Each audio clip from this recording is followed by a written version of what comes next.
मोनसे गोजोनथाव खौरां चिरां जिल्लानि सिङाव थानाय अन्थाइबारि माया क्लाब आरो लाइब्रेरिनि बानजायनायाव बोहैथि दाननि 30 अक्ट'खालि खुंफुंजानो गोनां जोहोलाव मुंख्लं डि जाब्रां गोसोखांथि जोलुर ट्रफी बादायलायनाय ग्रेड अपेनिंखौ बिथा खालामनानै दिनै बानजायनाय आफादनि आफादगिरि रनेन बसुमतारी बिथाङा अन्थाइबारि माया क्लाब आरो लाइब्रेरिनि सोद्रोमाफोरजों जथाय खौरांगिरि मेल खुंदों।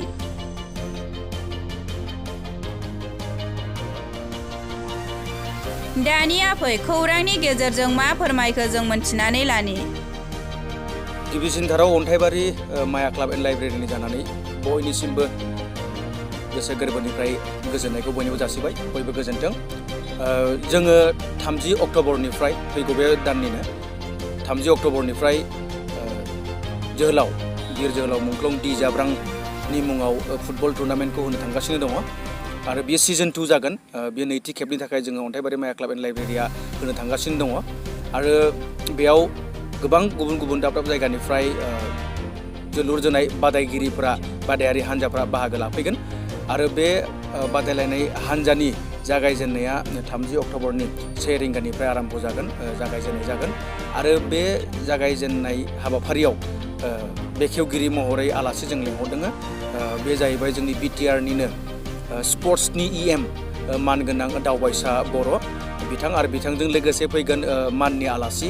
मानगोनां जोंनि बिटिआरनिनो OSD to CEM मानगोनां डक्टर सांग्रां ब्रह्म बिथाङा फैगोन आरो बिथांमोननि गेजेरजोंनो जोंनि बे दिनखालि अपेनिं सेरेमनि एबा जागायनाय हाबाफारिया जागोन आरो बेजों लोगोसे बे अपेनिं सेरेमनि एबा जागायनाय हाबाफारिखौ मेहेरगोनां खालामनो थाखाय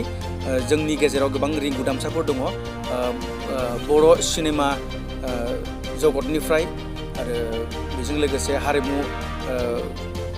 जगतनिफ्राय गोबां आलासिफोरखौ जों लिंहरदों। बिनि गेजेराव दङ फावखुंग्रि करिश्मा बर' बिथाङा नुजाफैगोन बिथांनि हान्जाखौ लानानै आरो बिथांमोननि मोसानाय दिन्थिफुंनायखौ जों नुनो मोनगोन। बेजों लोगोसे दङ इस्लाकाटा जोहोलावसा हारिमु आफाद बिनिफ्रायबो बिथांमोना मोसाफैगोन आरो बिथांमोना थांनाय बोसोराव फैदों, जोबोद मोजां मोसायो, जोबोद मोजां दिन्थिफुंनाय बिथांमोना दिन्थिफुंदोंमोन आरो बेजों लोगोसे दङ जोंनिनो अनजाथाव हारिनि गित रोजाबनो एबा मेथाइ रोजाबनो थाखाय जोङो हांख्रायनानै लिंहरदों मानगोनां थान्दै मोसाहारिखौ आरो बेजों लोगोसे दङ जोंनि गेजेराव नुजाफैगोन बर'निनो सिगां सारिनि इउटिउबार मिस्टार आलफ्रेड बेजों लोगोसे मेहेर बिथांमोना जोंनि गेजेराव नुजाफैगोन। बिथांमोनखौबो जों हांख्रायनानै लाबोदों। बेजों लोगोसे 30 अक्ट'बराव जे जानो गोनां जे जागायजेननाय हाबाफारि बेनि थाखाय नोंथांमोना बे फिल्डनि सोरगिदिं नायब्ला नुनो मोनगोन जोंनि गोबां मावथि हान्जाफ्रा खामानिफोरखौ मावगासिनो दङ। बिथांमोना गोसो गुदुङै खामानिखौ मावदों आरो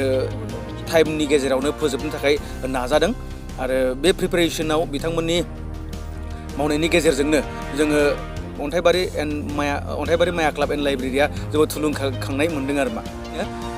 जोंनि अन्थाइबारि माया क्लाब एन्ड लाइब्रेरिखौ थुलुंगा होनो आरो बे टुर्नामेन्टखौ बे जोलुर जोनाय बादायलायनायखौ जाफुंहोनो थाखाय साफ्रोमबो रायजो राजाफोरनिसिमबो आङो खावलायनाय थाबाय जे नोंथांमोनाबो लैहोर फैनानै बे जागायनाय हाबाफारियाव जेन नोंथांमोना नुजाफैयो। नोंथांमोननि हेफाजाब नोंथांमोननि थुलुंगाखौ जोंनो नांगौ। जोंनि अन्थाइबारि माया क्लाब एन्ड लाइब्रेरिया जाहाथे स्पर्ट्सखौ गेलेनाय आयदाखौ बे हाबाफारिखौ जेन सिगां फारसे जेन लांबाय थानो हायो आरो फैनो गोनां जेसेबां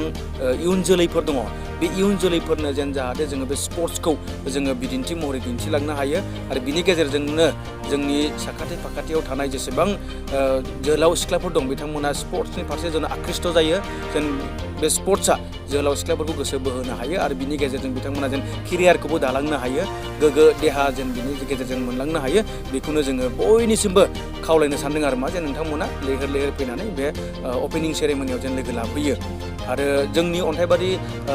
माया क्लाब एन्ड लाइब्रेरिनि जे गेलेग्रा फोथार बे गेलेग्रा फोथाराव फैनो थाखायब्ला मोनथाम लामा जोंहा दङ। मोनसेया जाहैबाय जुदि कासिकत्राजों जायफोरा हाबबोगोन कासिकत्राजों हाबबोयोबा थोंजोङै बेंटल फारसे जेरै दावखोबोयोब्ला बेंटलनिफ्राय थोंजोङै आगदाजों गिदिङोब्ला ससे फैयोब्लानो बेंटलनिफ्राय 2 किल'मिटार फैयोब्लानो बे अन्थाइबारि माया क्लाब एन्ड लाइब्रेरिनि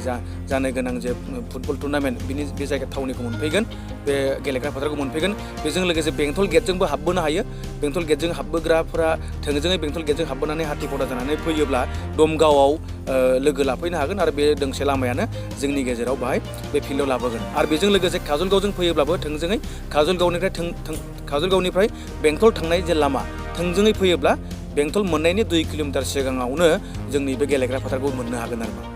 बेनिखायनो साफ्रोमबो जोलुर जोनाय बादायलायनायखौ मोजां मोनग्रा रायजो राजा नोंथांमोन आरो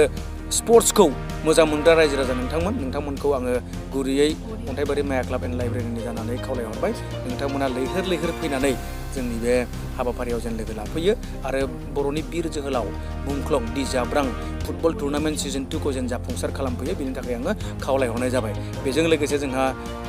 अपेनिं सेरेमनिनि थाखाय जोङो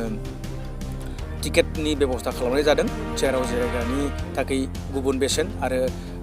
गाहायाव जिरायनानै नायग्राफोरनि थाखाय गुबुन बेसेन नोंथांमोना जेन गोसोआव लायो जोंनि गेजेराव जोंनि फिल्डआव फैनानै बे हाबाफारियाव बाहागो लानो आरो बे बादायलायनायखौ नायनो थाखाय बिनि सिगां नोंथांमोना टिकेट लानो नांगोन आरो बेजों लोगोसे जोंनि अपेनिं सेरेमनियाव जोंनि गेजेराव बादायलायनायाव बाहागो लागोन GBFC गसाइगाव आरो बेजों लोगोसे खोरोमदाव स्पर्ट्स क्लाब धालिगाव बिथांमोना बाहागो लागोन आरो बेजों लोगोसे जोंनि गेजेराव जोङो जाहाथे जोंनि सिख्लाफोरनि गेजेरावबो आइजोफोरनि गेजेरावबो जाहाथे जोङो स्पर्ट्सखौ जोङो प्रमोट खालामनो हायो जाहाथे स्पर्ट्सनि फारसे जों गोसो बोहोनो हायो बिनि थाखाय जोङो आइजोफोरनिबो मोनसे फुटबल बादायलायनाय जोङो बेयाव आयजन खालामदों जों थाम-थिम खालामदों आरो बे आयजन खालामनाय फुटबल बादायलायनायाव आइजोफोरनि फुटबल बादायलायनायाव बाहागो लागोन माजबाद हेल्थ क्लाब